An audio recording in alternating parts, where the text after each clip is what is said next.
আর আছে আমার সহকর্মী অরূপ বিশ্বাস, যিনি পাওয়ার ডিপার্টমেন্টের মিনিস্টার, কিন্তু আমার সাথে এসছেন।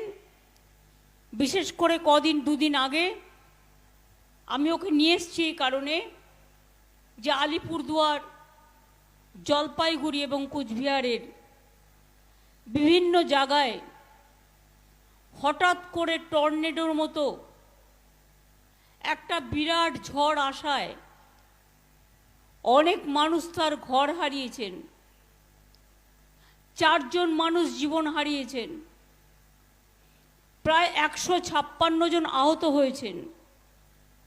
আমি সারা রাত আমি খবরটা শুনে পারমিশন নিয়ে এসে পৌঁছাই প্রায় রাত্রির 11টায় বাগডোগরা এয়ারপোর্টে।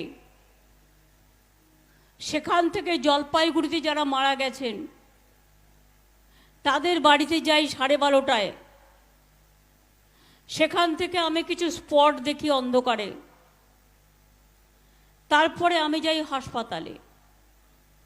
হাসপাতালে গিয়ে হাসপাতালে যারা আহত সবার সাথে দেখা করি, কথা বলি এবং